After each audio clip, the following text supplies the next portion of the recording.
Halo teman-teman, selamat pagi, selamat bergabung kembali di channel saya. Selamat beraktivitas, semoga sehat selalu dan berkah melimpah buat kita semua. Hari ini yang kita bahas tetap untuk mengawal peristiwa ibu dan anak di Subang. Ada pemberitaan dari Tribun wow.com yang ada kaitannya dengan Banpol, di mana kita kan juga sudah tahu kalau dari pihaknya Danu sudah memberi pernyataan kalau dia disuruh Banpol untuk masuk rumah TKP dan mengurus bak mandi. Namun hal itu sudah diberi tanggapan oleh pihak kepolisian yang menyatakan Banpol itu tidak ada dan itu hanya efek dari kepanikan saksi kunci. Namun di sini ada baiknya kita juga menyimak dari pihak yang lain, yaitu dari tribunwow.com. Dikutip Tribun Jabar pada Senin 8 November 2021, mencoba mencari tahu keberadaan oknum Banpol tersebut. Berdasarkan dari kesaksian Danu, warga di sekitar Polsek Jalan Cagak dicoba dimintai informasi terkait oknum Banpol yang disebut berinisial U itu. U ini kan sudah diberi pernyataan dari Yoris saat wawancara TV One. U ini inisial dari Uci. Saat itu Yoris mengatakan dia yang tadinya nggak tahu namanya, tapi kalau sekarang sudah tahu namanya Uci. Jadi jelas-jelas Yoris mengatakan ada oknum yang berada di sekitar Polsek Jalan Cagak dan bernama Uci. Namun setelah Tribun Jabar ini mencari tahu keberadaan oknum tersebut melalui warga di sekitar Polsek tersebut, warga tidak mengenal sosok Uci, ya, dan tidak mengetahui, tidak kenal, kata pedagang yang sehari-hari berdagang di sana. Bukan hanya pedagang, sejumlah pihak lain yang sedang berada di musola sekitar kantor polisi juga mengaku tak mengenal Banpol yang dimaksud. Jadi sudah tanya beberapa orang yang di sekitar polsek tersebut tidak mengenal adanya sosok Banpol. Karena dengan jelas-jelas Yoris ini tahu kalau orang tersebut namanya Uci, dan dia tahu kalau orang tersebut sering berada di Polsek Jalan Cagak. Tapi orang-orang di sekitar Polsek Jalan Cagak ketika diwawancarai, dicari keterangannya oleh tribunwow.com, tidak tahu, tidak mengenal sosok Uci yang dimaksud Yoris.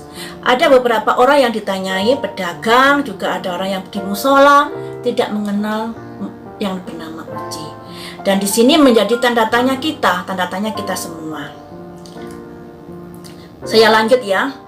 Namun, Kepala Desa Jalan Cagak, Indra Jainal Ali, menyebut Banpol yang disebut Danu benar-benar ada. Nah ini. Namun, Kepala Desa Jalan Cagak, Indra Jainal Ali, menyebut Banpol yang disebut Danu benar-benar ada. Jadi agak seru nih ya, membingungkan juga. Sayangnya, ia tidak mau berbicara banyak terkait Banpol yang dimaksud Danu itu. Jadi Bapak Jainal ini tahu kalau Banpol itu sosoknya ada, tapi dia tidak mau memberi keterangan atau bicara sepatah pun tentang Banpol yang dimaksud oleh Danu itu.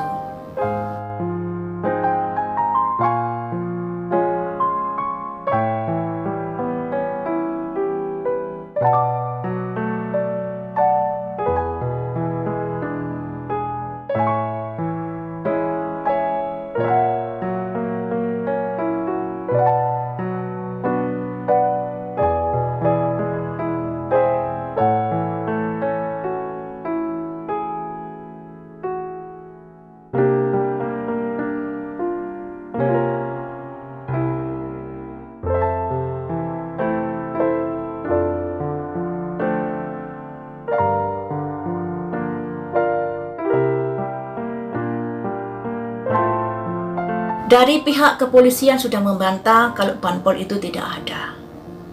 Dari warga di sekitar Polsek juga sudah mengatakan kalau tidak mengenal Banpol tersebut dan tidak ada sosok Banpol tersebut di Polsek. Dari Pak Kades menyatakan kalau Banpol itu sosoknya ada, tapi tidak mau bicara lebih lanjut. Dan dari Yoris Dari mana dia mengetahui nama banpol tersebut? Dari mana informasinya? Mari kita cari tahu ya. Tapi di sini prediksi itu masih belum pasti benar. Sosok banpol. Kita anggap sosok banpol itu ada sesuai dengan versi Bapak Kades. Karena di sini saya percaya pada Bapak Kades ya. Bapak Kades tentunya tidak akan berkata yang bohong karena taruhannya adalah jabatan, profesinya, dan nama baiknya. Jadi anggap saja sosok banpol ini ada. Sosok banpol ini ada hubungannya apa dengan Yoris? Ya. Apakah Yoris mengenal sosok banpol? Ada simbol gosip. Gosip itu pembicaraan, dibicarakan.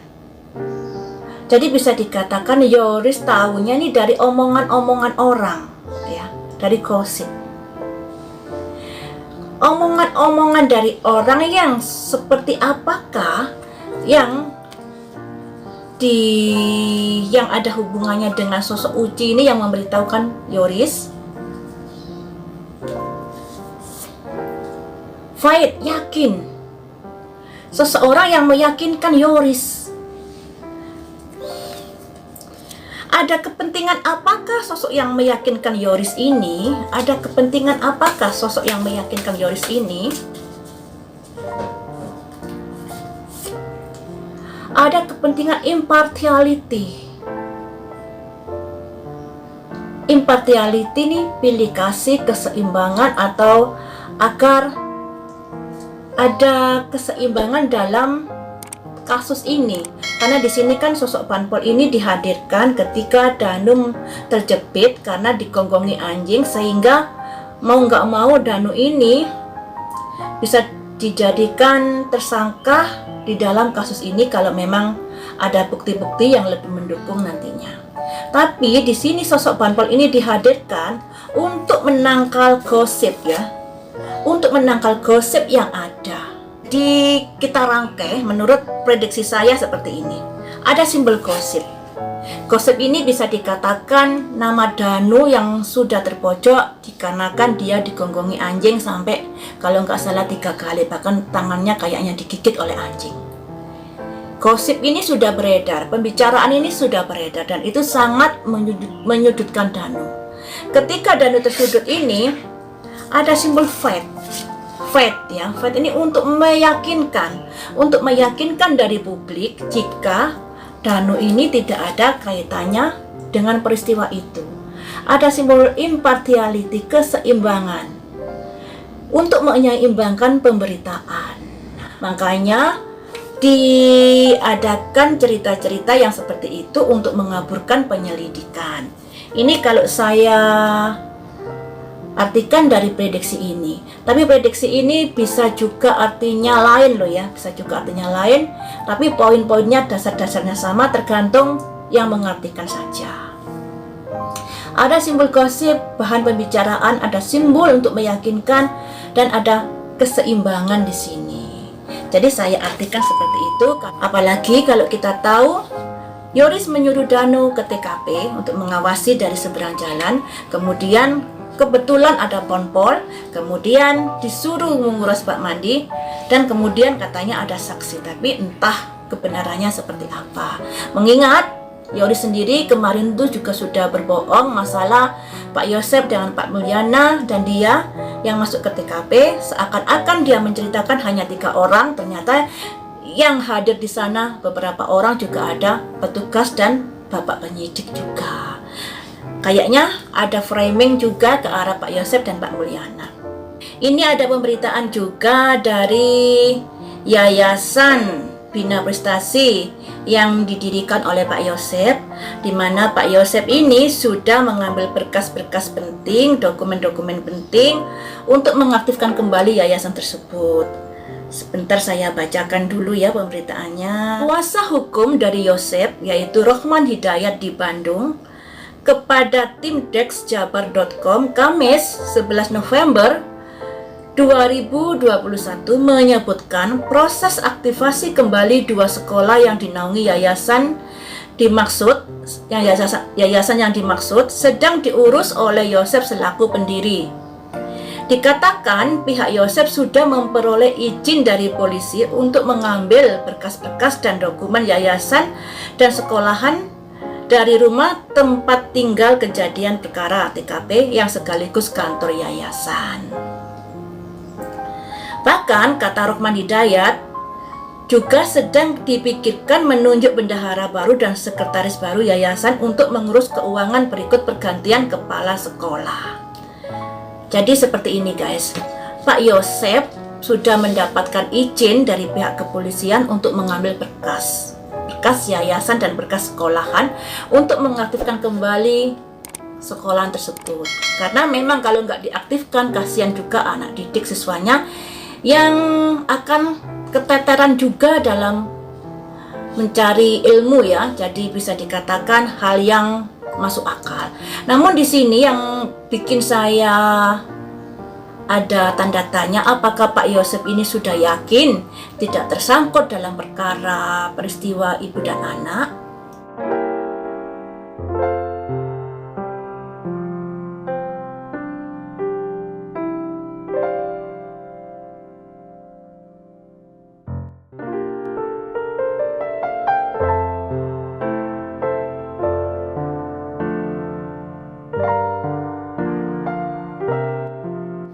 Sebenarnya sih nggak ada hubungan ya tersangkut atau tidaknya dengan aktivasi yayasan tersebut, karena bagaimanapun sekalipun ada peristiwa, yayasan itu harus aktif karena ada anak didik yang menuntut ilmu.